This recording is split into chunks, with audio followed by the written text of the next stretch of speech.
Welcome once again to another episode of Strange Planet. Thanks, as always, for sticking me in your ear.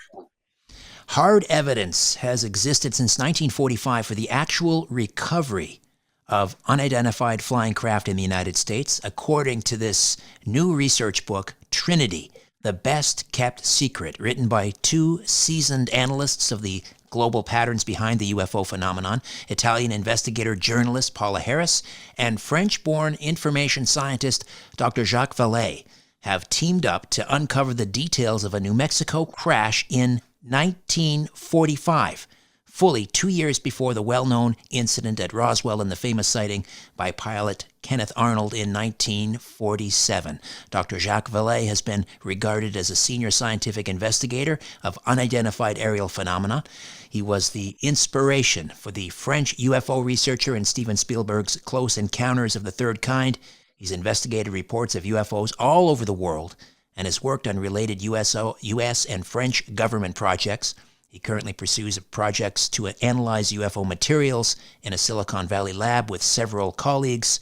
His list of published works include Dimensions, a casebook of alien contact, Fast Walker, Messengers of Deception, Passport to Magonia, Wonders in the Sky, 4 volumes of the Forbidden Science series, and his latest, again co-authored with Paula Harris, is Trinity, the best kept secret. Dr. Vallée, welcome to the program. How are you, sir?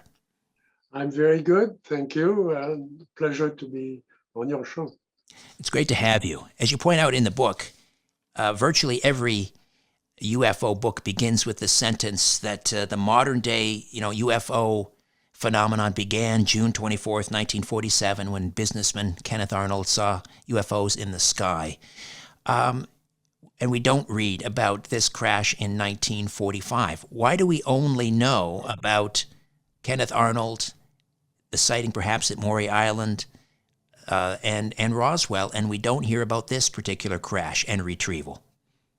Well, if people look at the history, they would discover that there were UFOs, in the early parts of the 20th century, and even in the centuries before. And those have been researched and so on. But you're absolutely right that what sticks in the mind of people is, the first flying saucer seen by Kenneth Arnold in the state of Washington, and of course the crash at Roswell.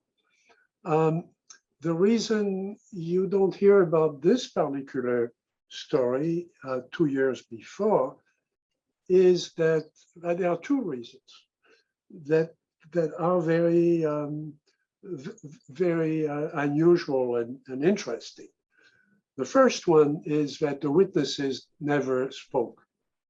They started speaking when about 10 years ago, but at the time they remained silent. And we can go into the reasons. This was just 2 days after the capitulation of Japan. The country was still on a war footing. Civilians were told not to talk about anything they saw that could give information to a spy from Germany or somewhere else. And the 2 witnesses were children, and they were very impressed with what they saw. And they kept the promise they made to their father not to talk about it until they were reunited. They went on with their careers and so on. They never came out at the time of Roswell. They could have said, look, we saw it too. We saw something 2 years ago. They never did. And they kept their promise until about 10 years ago, when they were reunited by an internet search for genealogy, and they reconnected as friends. And they, at that point, the subject was not as difficult anymore.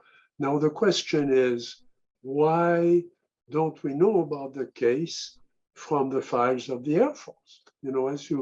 As you may know, I've spent a good part of my professional life as a computer scientist going through databases, and I've built databases of international cases, including a database of the US Air Force that primarily Project Blue Book, but Project Blue Book files included the files of prior projects, including all the way back to observations in 1945.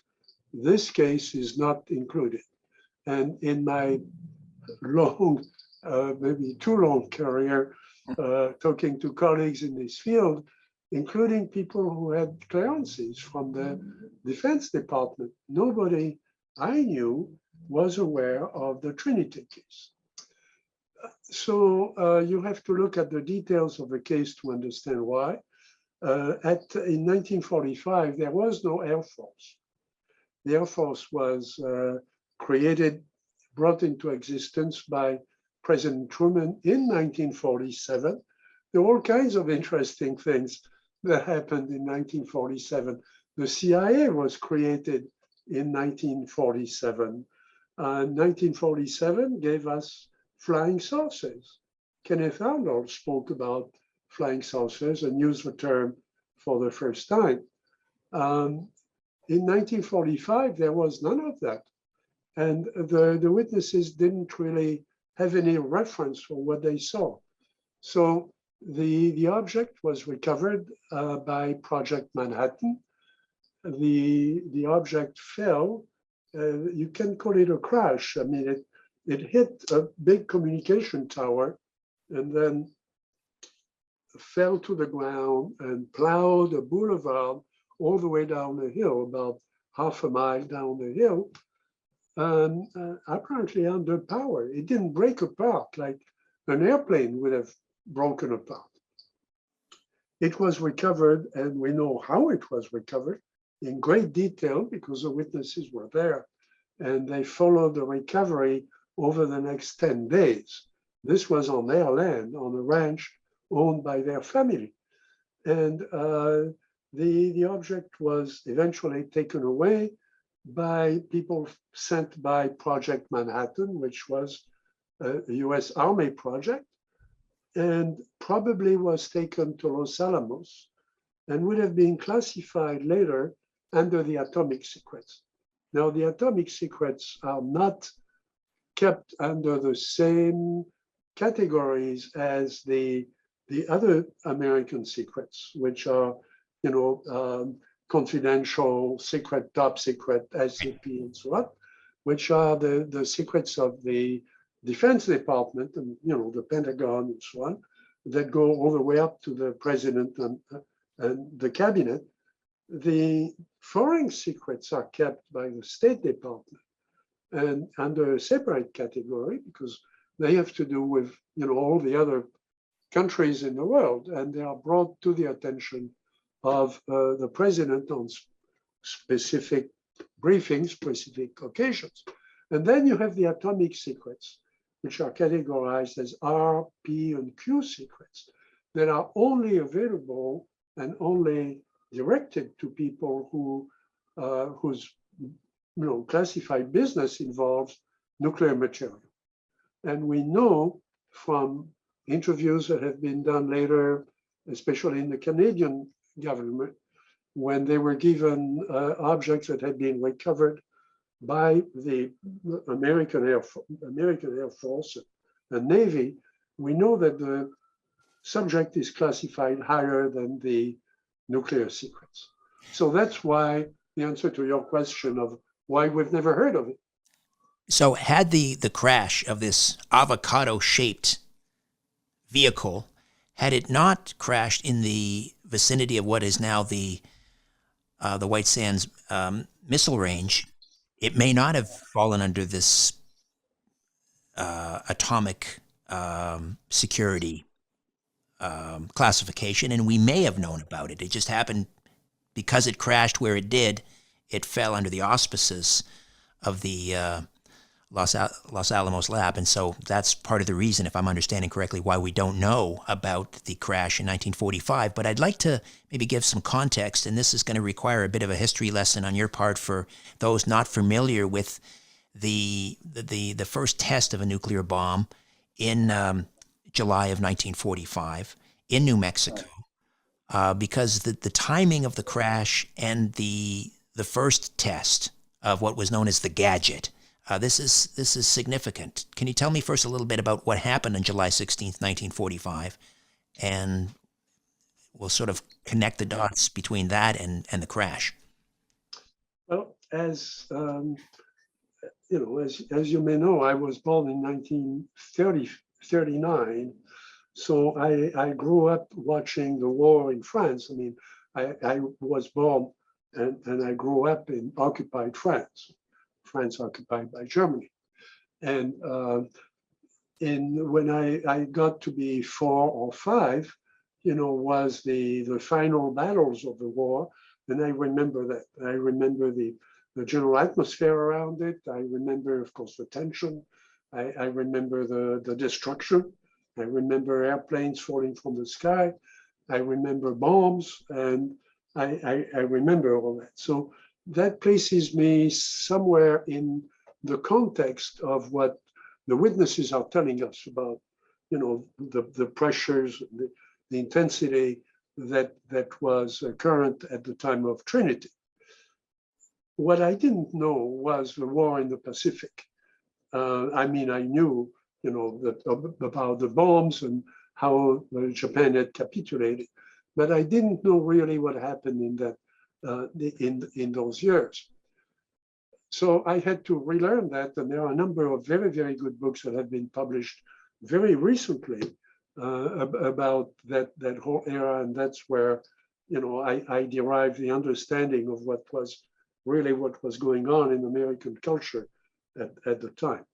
So as you mentioned, July 1945, the gadget, which is the first plutonium bomb, is, quote, tested in New Mexico in a very, very large quasi-desert area around White Sands. White Sands, you know, tells a story. It's essentially flat and it's white, with some interesting mountains that have given the name of Trinity to the area. The American government secretly has brought together the top atomist physicists in the world. Enrico Fermi and, you know, a number of Dr. Oppenheimer and a number of the leading physicists, both American physicists and physicists from Europe who are fleeing for their life. You know, the expansion of the German invasion of all of Europe. So Enrico Fermi is an Italian physicist. There are a number of brilliant leaders of physics from all over Europe assembled there under a completely secret project called Manhattan, which is an attempt to build an atomic bomb. They actually built 2 bombs, one of which was based on uranium, and they were pretty sure it would work. The separation of separated uranium. The other bomb was much more complex, and it was a plutonium bomb, and that is the one they, quote, tested. Now, as I read those books, of course, I learned in physics. As you know, I have a background in astrophysics and in physics. I had learned that, you know, the first bomb had been developed there, and then that opened the door to teaching of nuclear physics later in civilian universities and so on. So you can get a degree in nuclear physics. But at the time, many people didn't think the bomb would work, and it had to be, you know, tested on American soil before it could be used in Japan to stop the butchery of World War II. Because you know, Hitler was dead, Germany had capitulated, but the war in the Pacific continued. It could have continued for another 2 years. And so the story is complex, it's tragic, much of the contrary to what people think. Many of the generals did not want to use a nuclear bomb. The test at Trinity, you know, when you do a test in physics, you take a small glass or, you know, a device in the lab, and you mix different things, and you maybe put a current through it, and you look at what happens, and if it works, you get a patent, and you know, people write books about your experiment. Well, you cannot do that with an atom bomb. It was not a test. It was a full-scale plutonium bomb of the same power as the bomb that destroyed Nagasaki in Japan. So the word test is a euphemism that you find everywhere. You find it in nuclear physics books. You find it in, you know, in science books, that there was a test at Trinity. It wasn't a test. It was, you know, between, the estimates were between 27 and 30 kilotons of power. And the population around Trinity was not told about it. It was not told about it for security reasons. If they had evacuated the population, which they could have done, that would have given a clue to the spies that were around. They knew that there were Soviet spies and German spies, you know, within the project, and which was, you know, found out later, of course. And so they could not arouse suspicion that there was a completely new weapon being developed there and deployed. So that is the context. The two kids, you know, Remy Baca and Jose Padilla, were 7 and 9. They had been entrusted by their father to keep an eye on the cattle on the ranch. They have a very large ranch with a fence around it, and they have to make sure the cattle is not breaking down the fence. They have to make sure, and on that particular day, which is again 1 month to the day after the bomb is exploded, 20 miles from their home, okay, they are looking for a cow that was expected to give birth to a calf. They find the cow and the calf. They find the cow is all right, so they're going to report that to their father. They are very good observers, you know, as young kids can be. Kids can be better observers than adults, you know, and especially in the country. And they have binoculars, you know, real binoculars. They used to read the markings on the cattle, because sometimes there's stray cattle from another ranch, and they have to keep an eye on that. They have to make sure that they count the cows to make sure nobody has stolen, you know, an animal, and they keep track of the fences. They repair the fences when something goes wrong and so on. So they are there, and an object comes up, hits a communication tower, which is on the ranch itself, but it's civilian communication around, directing airplanes around the White Sands closed military area. There are 3 towers like that over in that part of New Mexico. The object comes out of nowhere, hits the tower loses communication, the object crashes to the ground, and then is going to plow a boulevard down the hill for about half a kilometer. It makes a turn, apparently under power, and stops against a berm in the ground, on the ground. Again, an airplane would have broken into 100 pieces. This is observed by a pilot, a bomber pilot named Brody, B-R-O-T-H-Y, who is coming in for a landing at Alamogordo. Alamogordo is the air base inside White Sands, military base. he's flying a B-25 bomber, twin engine bomber. The tower, and Alamogordo asked him to look at the tower, the communication tower, to see what's wrong with it because they've lost communication with it.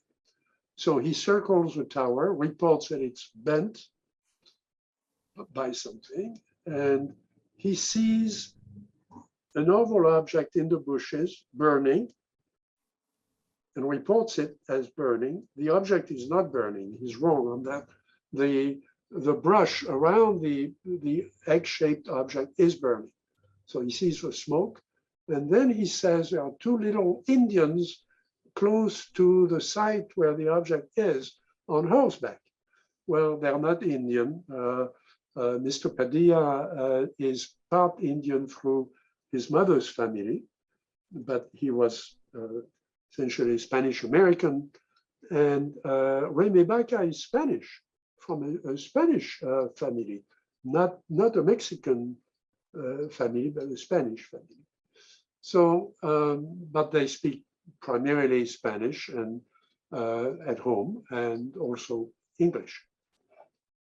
The kids see this, and the book is written from the point of view of the kids. But again, let's remember that the first witness who gave a testimony about this was an American bomber pilot who saw all of this. So, you know, as a parallel to Roswell, in Roswell, there was no witness, if you remember. Not of the actual crash, you're right. Of the crash. A new Richard Syrett's Strange Planet drops every Monday, Wednesday, and Friday. Subscribe at strangeplanetpodcast.com.